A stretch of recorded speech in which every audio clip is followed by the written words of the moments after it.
حکومت آئندہ آنے والے دنوں میں اس آئینی ترمیم پر جواب دے دے کر، جسٹیفیکیشن دے دے کر تھک جائے گی۔ سب سے پہلا رد عمل آیا ہے عالمی عدالت انصاف کا، انٹرنیشنل کورٹ آف جسٹس کا۔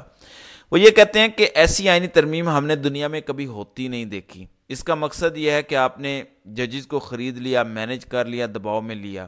یہ عالمی عدالت انصاف کہہ رہی ہے، یہ بہت بڑی بات ہے۔ دیکھیں، عالمی عدالت انصاف آپ کی سب سے بڑی سپریم کورٹ کے ججز کو مینیجڈ ہونے کا کہہ رہی ہے۔ پھر عالمی عدالت انصاف نے شہباز حکومت سے یہ مطالبہ کیا کہ فی الفور اس آئینی ترمیم کے اندر ایسی شکیں جس سے یہ تاثر جا رہا ہے کہ حکومت سپریم کورٹ کو کنٹرول کر رہی ہے، ججز کو کنٹرول کر رہی ہے، وہ نکالی جائیں۔ اب آپ لوگوں کے ذہنوں میں یہ سوال ہوگا کہ اگر عالمی عدالت نے یہ کہہ بھی دیا تو کیا فرق پڑتا ہے؟ فرق پڑتا ہے۔ دیکھیں، عالمی عدالت انصاف سے حکومت پاکستان کو کئی بار رجوع کرنا پڑتا ہے۔ کئی ایسے کیسز ہوتے ہیں جو ہم انٹرنیشنل فورمز پر لڑتے ہیں، مثلا کلبھوشن یادو کا کیس عالمی عدالت انصاف میں گیا۔ اگر ہماری ریپوٹیشن عالمی عدالت میں یہ ہوگی کہ حکومت نے، سیاستدانوں نے سپریم کورٹ کے ججز کو کنٹرول کرنے کے لیے ترمیم کی، تو آپ یاد رکھیں کہ پھر عالمی عدالت انصاف سے پاکستان کو انصاف نہیں ملے گا۔ شہباز حکومت تو فارغ ہے، ہم نے پاکستان کا مقدمہ لڑنا ہے، پاکستان کو ریلیف نہیں ملے گا بحیثیت ایک ملک اور ایک قوم کے۔ کیونکہ کچھ دن پہلے پی آئی اے کا ایک کیس عالمی عدالت انصاف گیا اور وہاں پی آئی اے ہار گئی۔ عالمی عدالت انصاف میں وقتاً فوقتاً ہمیں جانا پڑتا ہے۔ اب وہ کہہ رہے ہیں کہ شہباز حکومت نے یہ آئینی ترمیم کر کے ججز کو کنٹرول کرنے کا پلان بنایا، اس آئینی ترمیم کو ختم کرنا ہوگا یا اس میں سے یہ شکیں نکالنی ہوں گی جو بتا رہی ہیں کہ یہ ججز کو کنٹرول کر رہے ہیں۔ دوسرا ہے انٹرنیشنل کمیشن آف جسٹس۔ یہ بڑی امپورٹنٹ تنظیم ہے، یہ یورپ کی تنظیم ہے، لیکن دنیا بھر میں جہاں جہاں انصاف کی بات ہوتی ہے، جہاں جہاں عدالتی نظام یا سٹرکچر کی بات ہوتی ہے، وہاں پر انٹرنیشنل کمیشن آف جسٹس بڑا کام کرتی آئی ہے۔ انہوں نے آج ایک ہیڈ لائن لگائی، دنیا بھر کے اخبارات نے ان کو کوٹ کر کے یہ ہیڈ لائن لگائی کہ Pakistan 26th constitutional amendment is a blow to the independence of judiciary۔ یہ دنیا کے بڑے بڑے اخبارات اس آئینی ترمیم کے حوالے سے خبریں شائع کر رہی ہیں کہ 26ویں آئینی ترمیم انڈیپینڈنس آف جوڈیشری یعنی آزادانہ عدالتی نظام پر ایک بڑا حملہ ہے۔ شہباز حکومت کہہ رہی تھی کہ ہم نے عوام کا بڑا فائدہ کیا، ہم نے عدالتی نظام میں شفافیت لائی، اصلاحات کی، جبکہ دنیا بھر کے بڑے بڑے قانونی برینز اور وہ اس بات پر تشویش کا اظہار کر رہے ہیں، تو کیا انہوں نے اس آئینی ترمیم کو نہیں پڑھا ہوگا؟ کیا وہ کم پڑھے لکھے لوگ ہیں؟ یہاں پر پاکستان میں جو قانون کے چیمپئن بنتے ہیں جیسے اعظم نذیر تارڑ ہے یا عطا تارڑ ہے، ان جیسے لوگ کیا دنیا بھر کے بڑے بڑے برین سے زیادہ قانون کو سمجھتے ہیں؟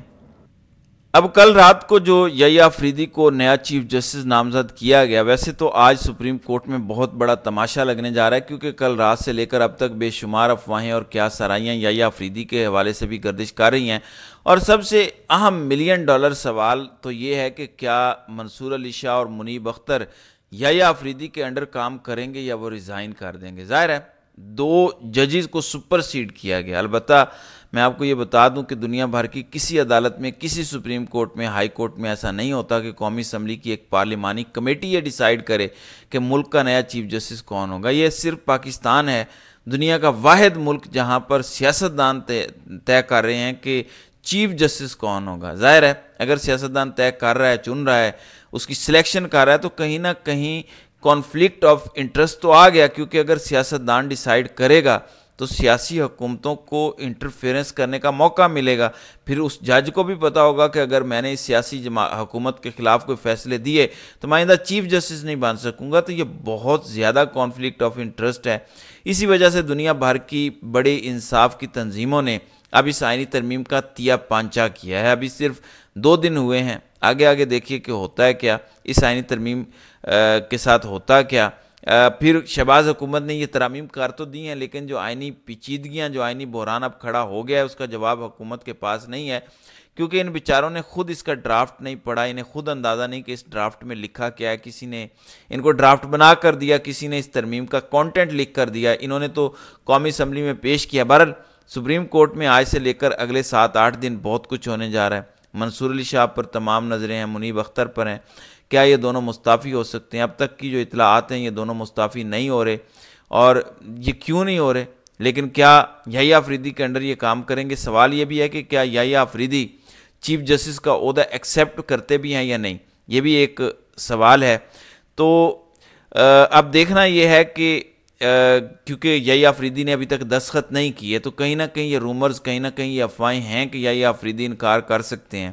لیکن اگر یحییٰ آفریدی انکار کرتے ہیں تو اس سے زیادہ نقصان یہ ہوگا کہ حکومت جسٹس امین الدین خان کو چیف جسٹس بنا دے گی، اور امین الدین خان کا مطلب یہ ہے کہ پھر یحییٰ آفریدی بھی سپر سیڈ ہو جائیں گے، پھر قاضی کا سب سے قریبی شخص سپریم کورٹ کا چیف جسٹس بن جائے گا۔ So all eyes on justice Mansoor Ali Shah and justice Muneeb Akhtar. تو دیکھتے ہیں کہ یہ دونوں کیا قدم اٹھانے جا رہے ہیں اور یہ سپریم کورٹ میں کس عہدے پر، کس حیثیت میں رہیں گے۔ تو ناظرین کرام، آپ کی اس ویڈیو کے حوالے سے کیا رائے ہے؟ آپ اپنی رائے کا اظہار کامنٹ سیکشن میں ضرور کیجیے گا۔